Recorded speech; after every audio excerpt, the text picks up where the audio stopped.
केल्यानंतर माणसाला एक मोठ्या सिंहासनाचा मान मिळतो आणि एका कदाचित त्याचा द्रोह पै केला तर त्याला नरकाची देखील प्राप्ती होत असते. ह्या म्हणीप्रमाणे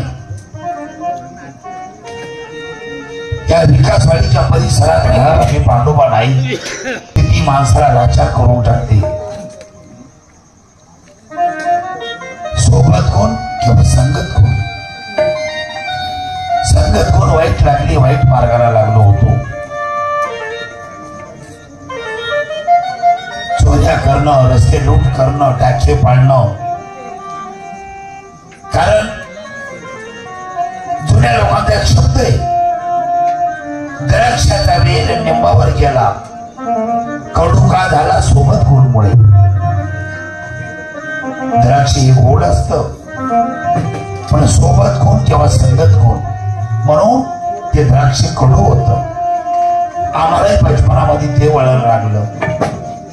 चोऱ्या केल्या, टाके पाडली, सगळा पैसा बाजीराव पाटलाकडे आम्ही जमा केला. लग्न झालं तेव्हा 4 माणसामध्ये बस उठायला लागलो. म्हाताऱ्या माणसाचे आचार विचार आमच्या डोक्यात बसले आणि आम्ही दरोडे पाडणं, चोऱ्या करणं, रस्ते लूट करणं हे बंद केलं. आणि कितीक वेळेस बाजीराव पाटलांकडे गेलो. ठेवलेली रक्कम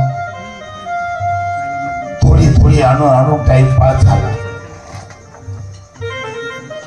काही वेळेस पाटलांनी नाही सांगून दिले की आता पैसा संपला. पैसा भरपूर जमा केला पण ते नाही म्हटल्यानंतर नाईलाज झाला. टाइम असा आला, आज सण आहे. मुलं म्हणतात की बाबा आम्हाला गोड गोड जेवण करायचंय, आम्हाला कपडे पाहिजे.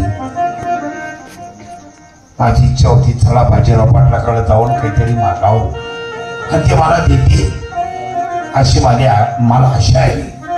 कारण माय मरो पण आशा मारायला नको. या म्हणीप्रमाणे मन म्हणतं की जावो, कारण गावात गेलो कोणी उधार देणार नाही, मुसलमान देणार नाही. जातो बाजीराव पाटलाकडं, मग तो 1000-2000 रुपये दिले तर बरोबर.